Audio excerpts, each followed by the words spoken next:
Well, good afternoon.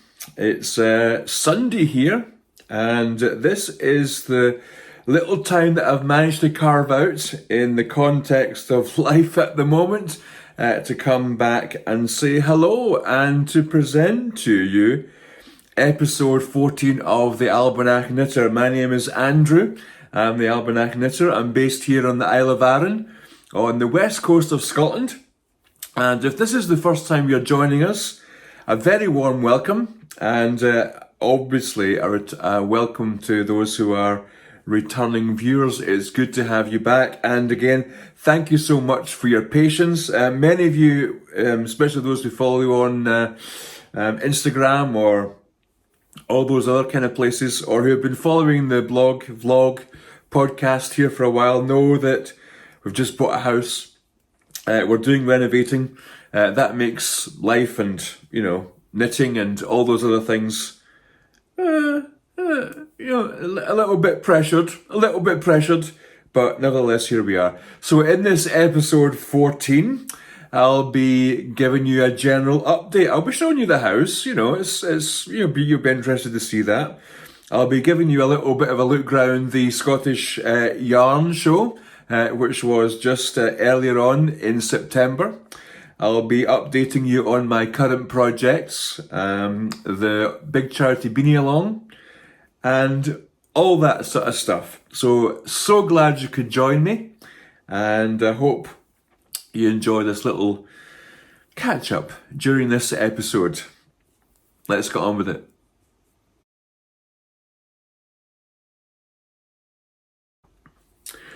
Now, first of all, before we get into all this sort of exciting stuff, let me just give you a little bit of an update on what I'm currently working at. As you can see, I'm just managing to get a few stitches done while I'm here.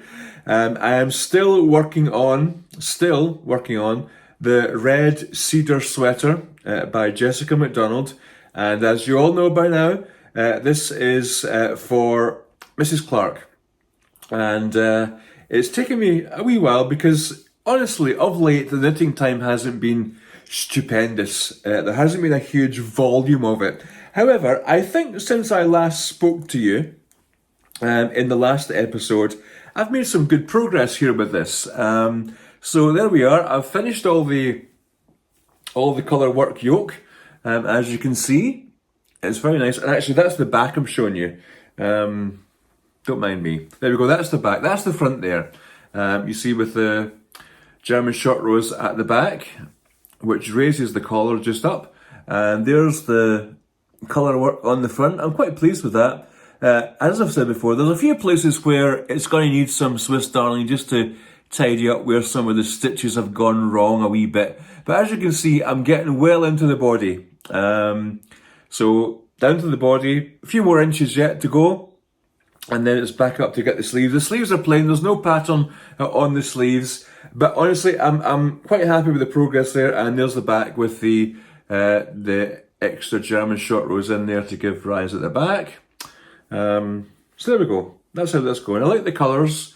And when I get that finished, I think it's going to be quite nice. Now the wool it's quite rustic, this wool. And I'm sure that washing and treating with something, we'll just soften it up a little bit, but certainly off the ball, it's a little bit on the rustic side, but it's fine.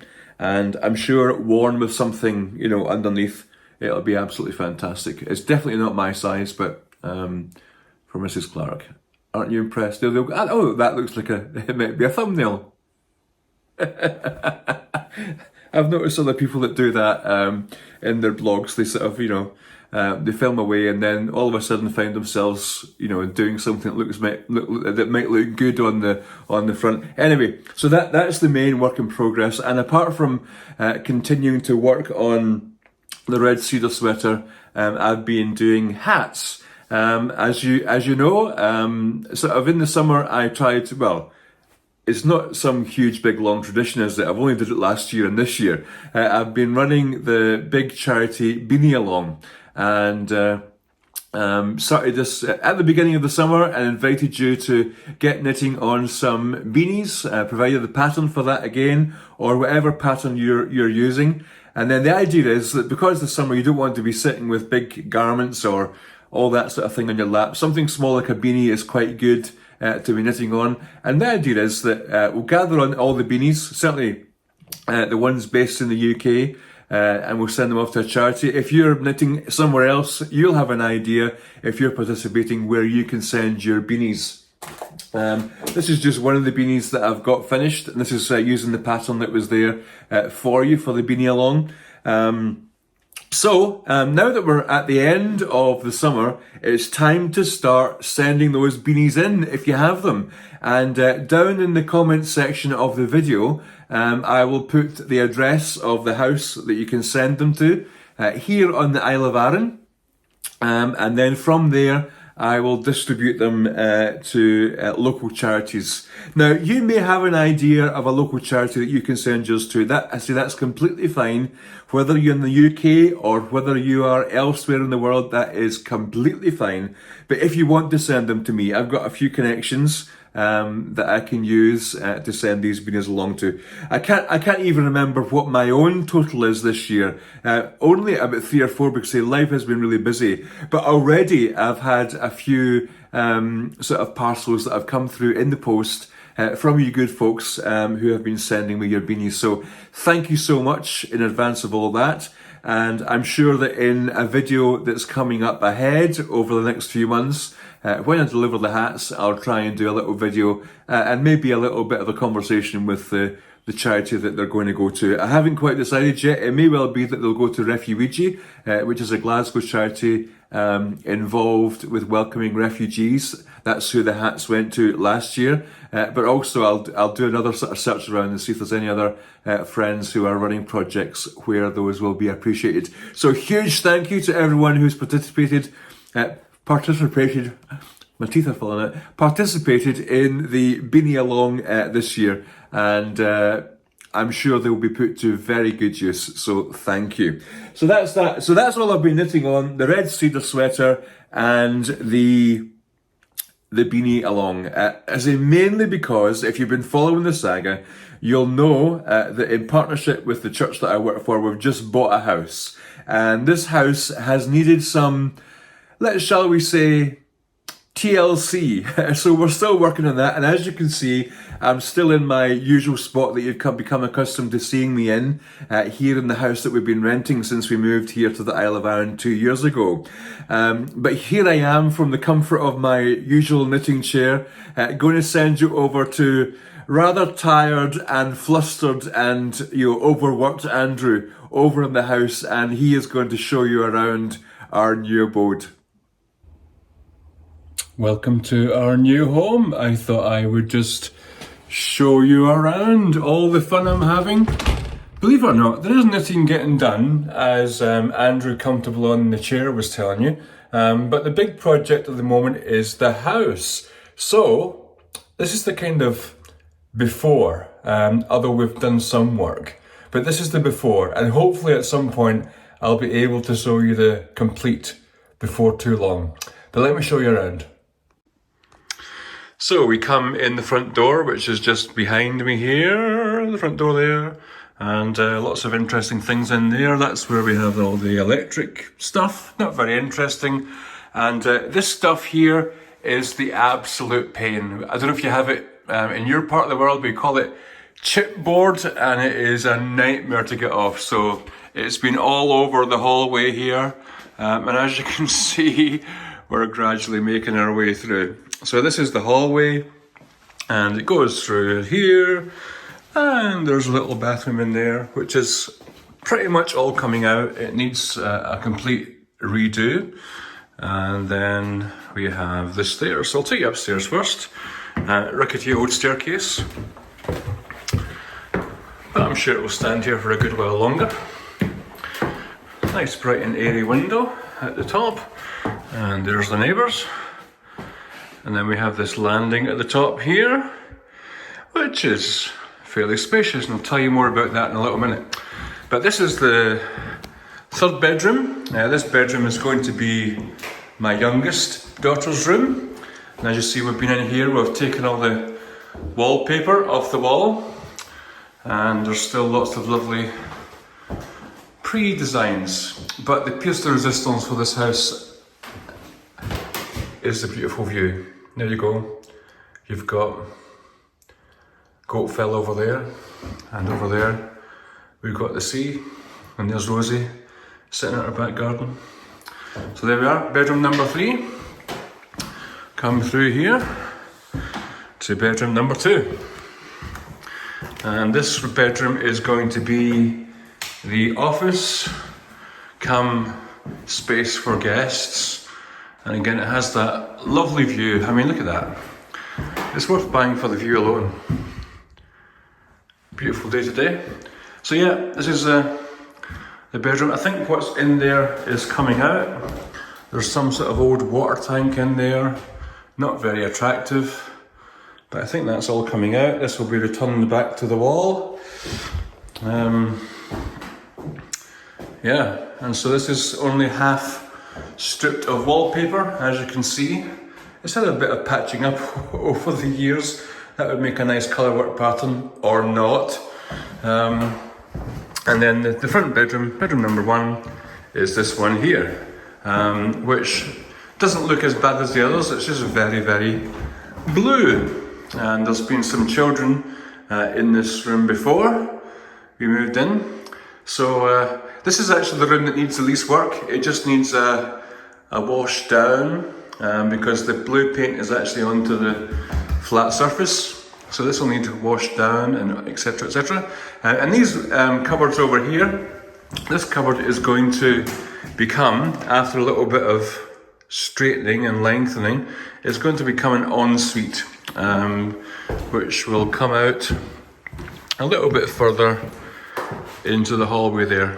We've got quite a bit of space in the hallway, so we'll stretch that out, and that will become the ensuite. So that's upstairs. Back down in the hallway now, that's the front door where we came in. And this is the main living room. It's very small. This house is an ex-council property, and is very typical of the west of Scotland. But this is a decent sized room, a fireplace there. We're going to put a little wood burner on there. And all the walls need re-skimming with plaster so that we can get paper on, so we can give it a paint, etc, etc, etc. So that's the living room. So you can imagine me knitting there. That's where I'm going to sit and knit, and probably the piano will have to go in that corner, but there we go. And through here is, at the moment, a little bit of a disaster zone of a kitchen. This kitchen is about to entirely be ripped out. We've got one of our local builders coming to take all this out of here and reinstall something hopefully quite nice. And there's a few behind the door, there's a few units. And then there's a little passageway in the back, which again needs a lot of TLC. This wallpaper is an absolute nightmare to come off, and of course you can't wet it too much because electricity and water don't go very well apparently. But there you go, view once again at the back door. The garden needs a little bit of work as well. As you can see, everything needs work, but that's okay. There's space out there for the cars, and you can stand here and do your washing up and look over at the mountain, and if you look close enough, you can see Brodick Castle. How's about that? So there we go. You've had a tour of the house. So we're very fortunate to have a great little team of church people who have been around helping us out with all the paint stripping and wallpaper stripping and various bits and bobs. And as I said earlier, one of the local builders is coming to do a good chunk of the work and the decoration, but we are getting involved in the mucky stuff and getting it all going. So welcome to our new abode, and hopefully next time I show you it, it'll be a little bit more habitable. So there you go, that's it. I have to say we're very pleased to, at the ripe old age of 44 4 to be on the housing market for the first time ever. It's just the nature of how life has been. I've worked for the church since I graduated, and we've only ever lived in church properties, so glad to be in a place that we can make our own and to settle here in the Isle of Arran. And as I keep saying to people, I'm not moving. They can take me out in a box if they want, but I'm not moving. So we're hoping it will be our sort of forever home. So it's really fun to be making progress on that. And actually, since that video, which was maybe a couple of weeks ago that I filmed that, there's been so much progress on the house. We've managed to take the kitchen out. That's all getting ready for new kitchen arriving in a few weeks. There's a new ensuite being built upstairs. That's already coming together. It's just been amazing, and been really grateful to some local friends from church who've been helping us with that, and also to one of our local building firms who have been absolutely fantastic. They do sterling work. So really glad to have them on board. We are kind of, I am kind of hoping that we'll be in there for Christmas, but it really all just depends how the work takes from now on. There's a few things to do, as you saw, but be good to get it done. Now, apart from all that stuff with the house, which is ongoing, and making Andrew Clark very old and tired, there's been lots of lovely things been happening in the last month. In spite of all that, the first wonderful thing was the Scottish Yarn Show. This is an event that's held every year in September. Usually, at the moment, is based in Perth, which is one of our cities that are quite central in Scotland, not too far from Glasgow and Edinburgh, Dundee and Aberdeen, right in the heart of Scotland. And this year they had a new venue. And it was lovely and sort of bright and airy. It wasn't a bad day either. There was good space to be able to get to see all the stalls and the new vendors, and it was absolutely wonderful to meet some of you who came up and enthusiastically said hello. And I apologise again for my timidity and my absolute I can't cope with being recognised in public very well. I'm actually quite a shy person. I keep myself to myself and bring out my extroversion for bits of my job that I have to be fairly extroverted for. But otherwise, I'm fairly unassuming. So apologies if your in real life expectations of me didn't quite meet up to your ideals. But anyway, there we are. That's just who I am. But it was really lovely to meet you, and I'm so glad that you made the effort to say hello. Those of you who recognised me and wanted to have a chat, it was lovely to meet you. But I had a great day at the Yarn Show. It was a bit of an emotional day because on that weekend, I had taken my middle daughter, Katie, who you've seen on the podcast before. She started a course of study in theology and philosophy at the University of Edinburgh. So I went over, dropped her off at her accommodation in the morning, and then zoomed up to Perth, which is only about an hour away from Edinburgh, and enjoyed a good day at the Yarn Show, and then went back to Edinburgh in the evening, got her started with shopping and various things, and had dinner before coming back home here to Arran.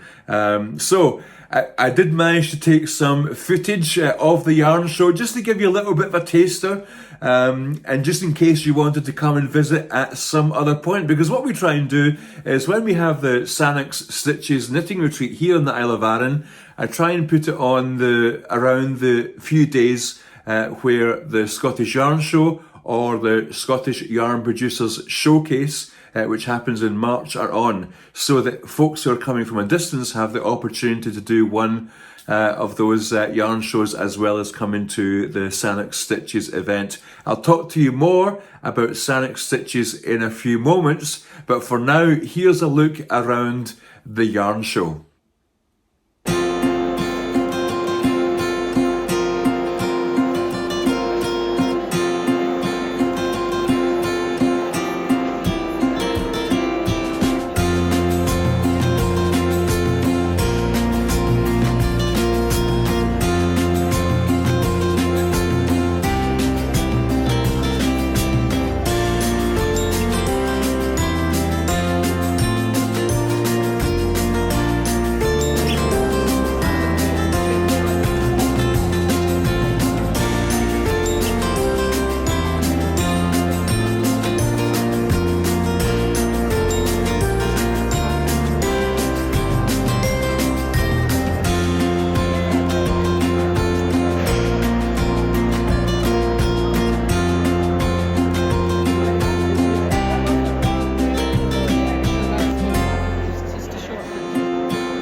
Well, I hope that gave you a little bit of a taste of what kind of day that was. I have to confess that, you know something, I did not buy a single thing at the yarn show. Not because I didn't see anything I liked. I saw loads of lovely stuff that I liked, and I was particularly attracted to the used wool stall that was there this time, particularly those jumpers, those colour work jumpers that were there in their lovely sort of natural wool stuff. Listen to me. The natural fibres that they had there and the lovely natural colours. I really loved that, and I was most tempted to buy something from there. But as I say, I just decided to myself, this is not the season in life where you want to be buying lots of extra stuff, because very soon I'm going to have to go and pack it all and move it to another house. So, as well as the fact I already have a good number of very lovely skeins and balls of yarn that are just crying out for a project that I know I will have to find something to do with, especially as the winter gets in. Isn't it wonderful that it's autumn? Well, it is as for us in the Northern Hemisphere. It's autumn, it's coming into winter knitting season, absolutely, and so I'm really looking forward to starting some new projects once I've persevered with the ones that I'm doing, you understand. However, although I didn't buy anything from the wool show, in the few days immediately after the wool show, we had Sannox Stitches, and it was wonderful again to have some podcast viewers, actually mainly podcast viewers, coming over to Arran and enjoying us just for a few days of knitting, and a good opportunity to get to know some new people. It was a lovely 4 days here in Arran, up at Sannox Christian Centre, which is a centre that I used to work at. I still am very much involved up there at Sannox and running the retreat programme, which extends beyond knitting. It extends to other things as well, but the knitting's my highlight, let's face it. As we welcomed some wonderful women, particularly from the United States, and one lady from New Zealand who lives in the United States, but who had come to join with us, as well as a lovely lady from down in Hertfordshire. It was lovely to have you with us as well. You all know who you are. I'm not going to mention you by name because I haven't asked you if I can do that, but it really was lovely to welcome you, and I was overwhelmed because you were very naughty and you brought me some yarn from your home state over there. I think it was Oregon. I think you were from Oregon, weren't you, some of you ladies? And I was really delighted. But first of all, the said lady from New Zealand who lives in the United States had also been to the Scottish Yarn Festival, and Eva there, who runs the Scottish Yarn Festival, has recently branched out into producing her own yarn, and this was a gift from said Kiwi lady living in America, and this is their Errol name. So the yarn show was in a place just outside Perth called Errol, and so that's the name that they've given to this sort of series of yarn that they have dyed. There was this lovely green, which I hope you can see okay. There were reds and there were all sorts of other colours. So I didn't buy this, but a lovely lady did purchase it for me, and she said she got me this because she knows I like knitting in green, and that is very true. Although I often wear blue, I do like knitting in green. I do wear green as well. So I've no idea what to do with that. It's lovely. It smells beautifully sheepy. And this is 80% Shetland wool and 20% Chivia. It was lovely to receive this. It's 100% wool, made in the UK, and it's 4-ply. So it's that means it's is that DK? No, DK is different from 4-ply, isn't it? Yeah, it's maybe a little bit thinner than DK. So that's lovely. It may well combine with some other beautiful wool I've got, and because I haven't knit a fisherman's cap this year, but that's coming up. Something to do with that is coming up soon. And then there was other ladies there who were very generous, and actually too generous. Please don't. Yeah, it's very kind of you, but if you're coming to visit, you don't need to bring visit. But it was very kind of you. And there was a number of yarns that were brought, and I think these are Oregon yarns. They wanted to bring some yarn made by local dyers, and so this lovely blue and grey and green and teal and all sorts of varieties is by Hearing Colours Dye Works, and it's been dyed in Roseburg, Oregon, which I think is local to where those ladies came from. And this yarn is called White Horse Falls Tornado Skies. It's 100% superwash merino, and it's DK, isn't it? I think it's DK. Yeah, I think it is. It is lovely. And I can see that as definitely something that will knit up into a nice cowl or a nice hat or a nice combination, a feature colour with something else. And also from the same, there's two of that same team. They do, obviously they look different, but they are sort of, because of the way it's been spun round in a hank, you get different features of different colours at different spaces. But that's two, what do you call it, of that? Those folks, it's Sunday, it's my one of my busiest working days. I only do the morning service really, but once I've done that, I'm good for nothing. But the girls have taken the dog out for a walk, so this is the only quiet little period that I'm going to get in this week. So please forgive me because it's all over the place. But anyway, back to the yarn. So thank you very much for those, and I really had to think about how I'm going to use that well. And then finally, well, not finally because there's some more. Also from the same ladies was a yarn which has a bit of a story. It's a lovely, it's a bright rainbow colour. It's really beautiful. It looks like it's sock yarn. It's sock yarn. It's 80% fine merino and 20% nylon. And it's entitled Rainbows for Kaelin. I understand that part of the story here is that the lady who produces this either has a child or a close relative anyway, who is sadly no longer with us, and so has produced this lovely rainbow yarn in celebration and in memory of that dear one.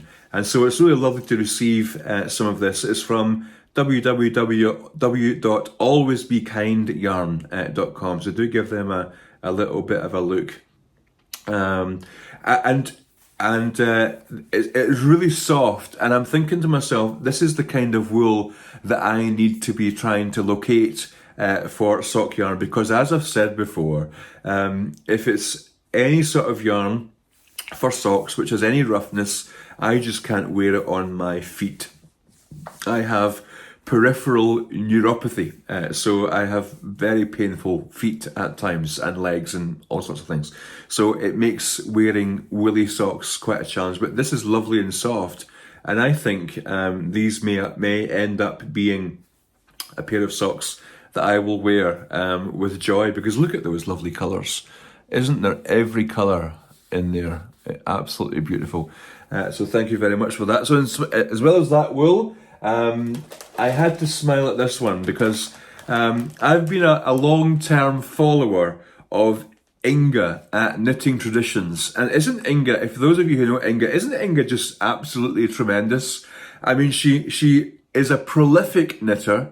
She makes these amazing sweaters and does designs as well and does all sorts of things. She's a medical doctor. She's just had a baby, but she is the most prolific knitter and still finds time to sit down and do podcasts. Well, you know what you say, ask a busy person to do something and there's a chance that it will get done. So huge respect to Inga.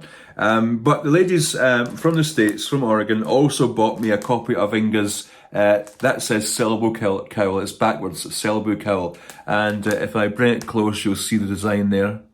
I've actually seen this before as someone who follows on Inga, and I've never got it. I've never had to try it, but delighted to have it. And then the ladies again have given again more wool from their local wool company.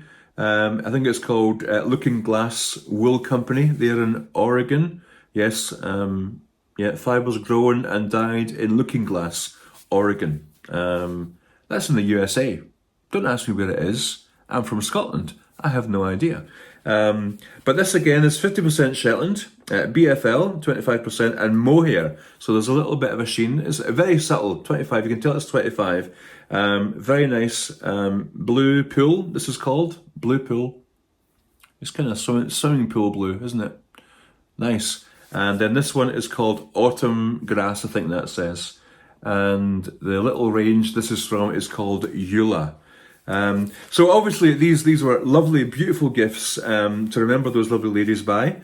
Thank you so much for bringing some of your local wool over. It's a real delight to receive it, and I will duly use it well. And they also brought a few novelties. I've got a little sort of selection of stitch markers, which are all features of Oregon. I'll have to read a little bit more into that and know a little bit more about Oregon.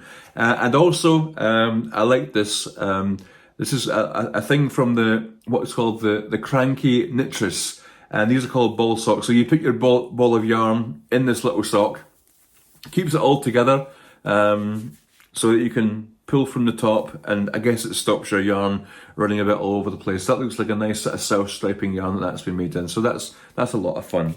So thank you very much for that. Keep your. I'm not going to read that, but that's very nice. Thank you very, very much. Oh, and Elaine, who was also with us. Oh, sorry for mentioning your name there, but she'd also given us some little stitch markers there on top of a postcard of Sanix. So thank you very much for that.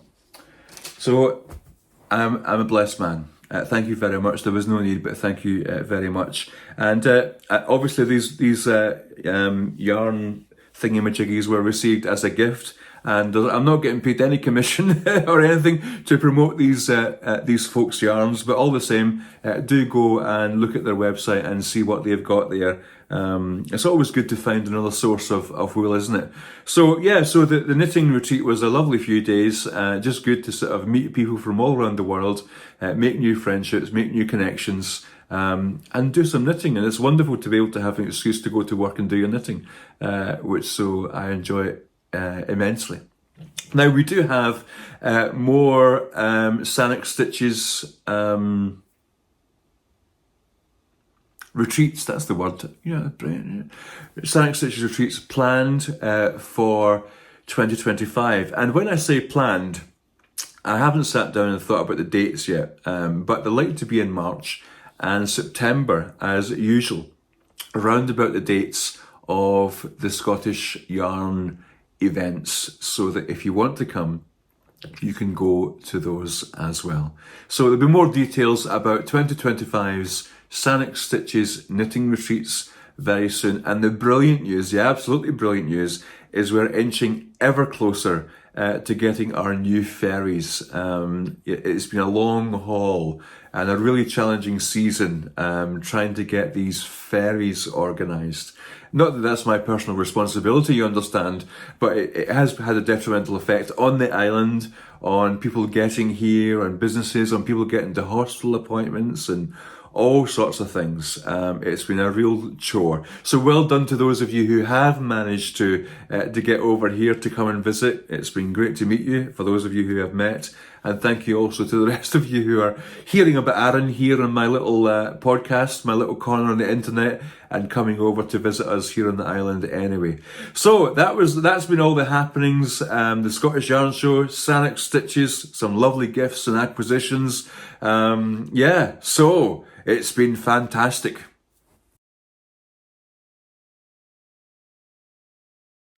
So that was just a little pause to put all those lovely gifts back over on the table there and get a chance to pick up my knitting. Now I think as I've been going through all that, I've given you a good dose of life updates. Now the next thing I need to update you on is I've been promising you that we will do a Sanker knitting knit-along. Of course it's a knitting knit-along because that's what a cal is, isn't it?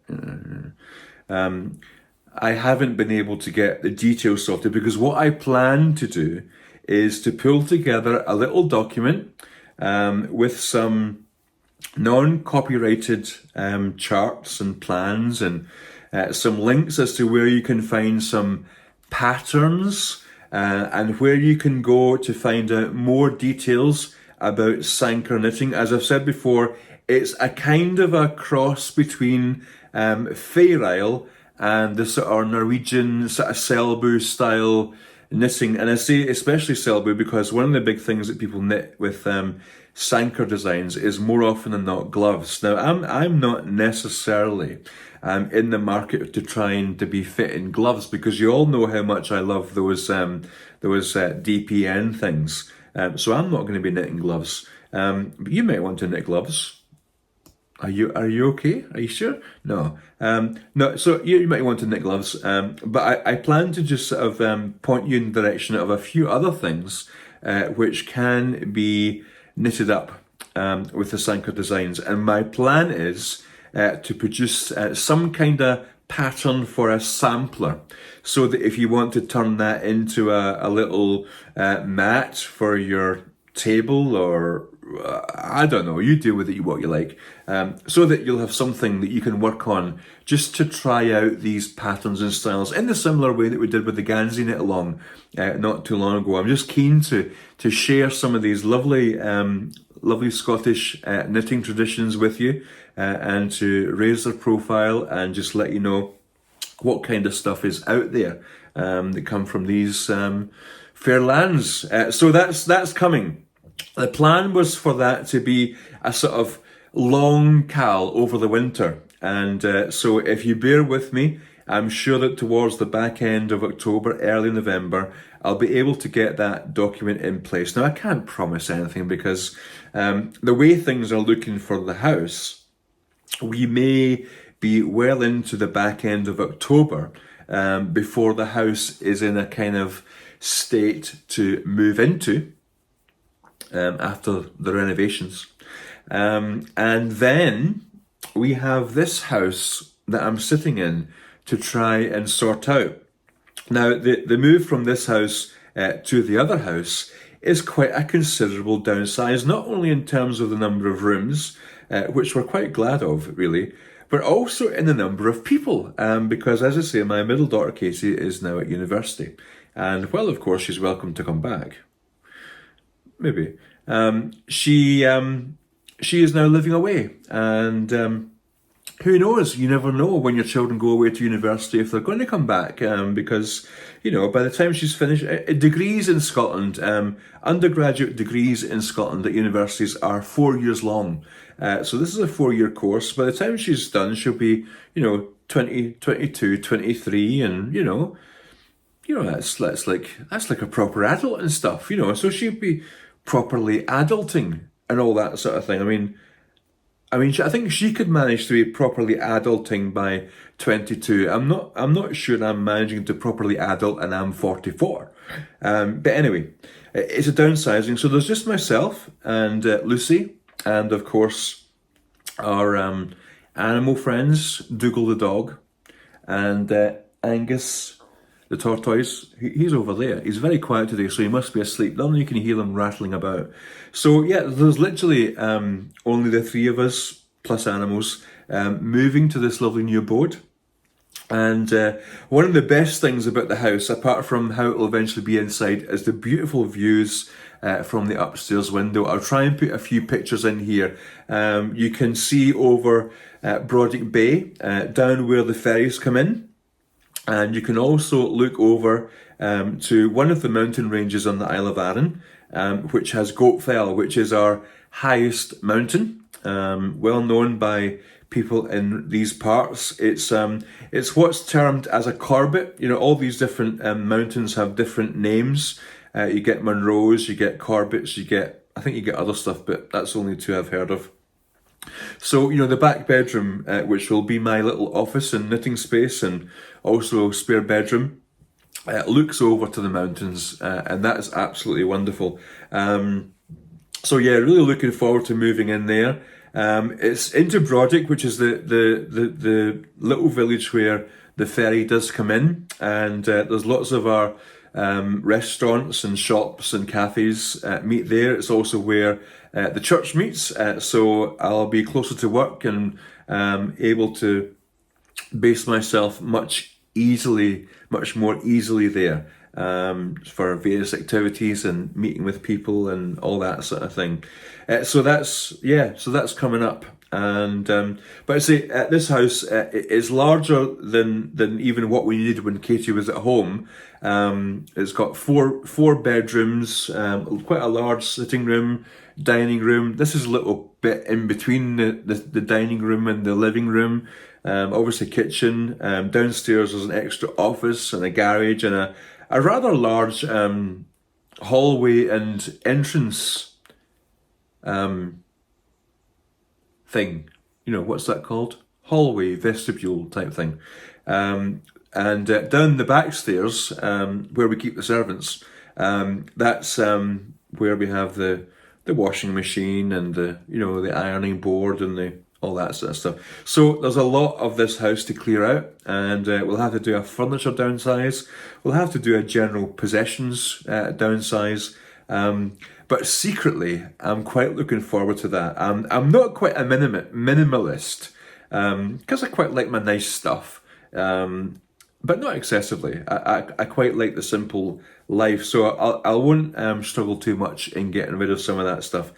Anyway, I am rambling on now, getting my knitting done here.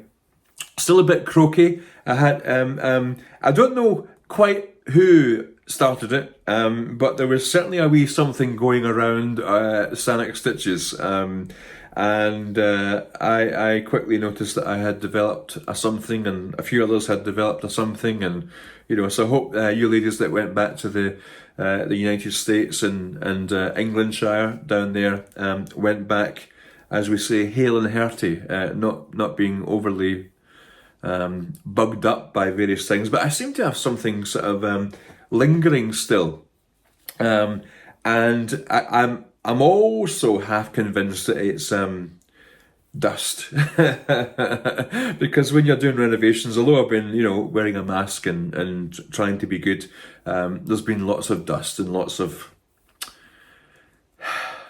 stuff floating around, so feeling a bit hoarse, and actually to the extent that when I was preaching this morning I could feel my voice going, so I don't know if it's a new bug or something else. Anyway, you've been very patient there, sitting there, listening while I've been droning on. So I hope that was a useful update on all things knitting.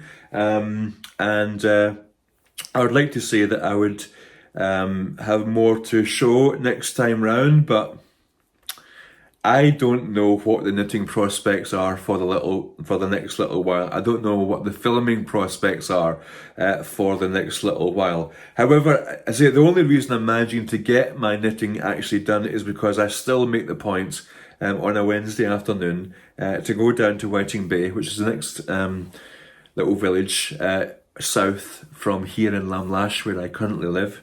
It's the next village south, and I go to the knitting group there, Knit and Blether, we call it.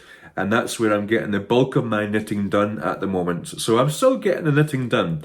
But I do have in mind, I've probably said this before as well, just ignore me. I want to try and take you to Brodick Castle at some point, because there's a lovely little place to explore.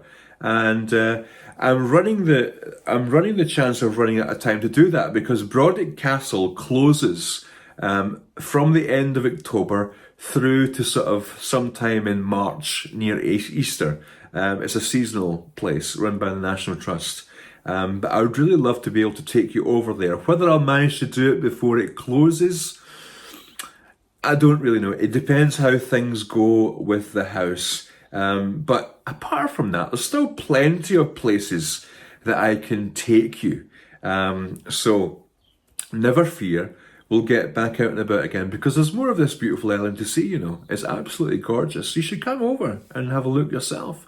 And do let me know, and we'll have a scone and a wee cup of tea and a wee chat together. So, all that remains for me to say is thank you for watching, thank you for tuning in again. Do click and like and subscribe and all that sort of shenanigans that you're supposed to do with YouTube videos, because as everyone keeps saying, it does something to help the algorithms and all that sort of stuff. I don't know how it works. Do you know how it works? I don't know how it works, but I'm sure if you do all those things, it will help. And do say hello down in the comments, because the old YouTube likes to see that you've got some interactions and all that sort of stuff. And I do try and, at least acknowledge your wee comments down there. And if I feel I've got something that I can utter, I will utter a wee response down there as well. And I do enjoy those few weeks or so after I post a video of just reading your comments and hearing your updates. I would like to know what you're knitting on, of course. And I want to know when you're planning to come to Arran to see us. That's what I really want to know. And of course, if anybody wants to invite me to go anywhere interesting, I don't know, then, give me a shout. I'll come, Anyway, that is enough for now. Great to see you. Martian leven drasta, agus bianach diagut. Martian leven drasta, agus bianach diagut. And that means bye for now, and God bless you. Take care.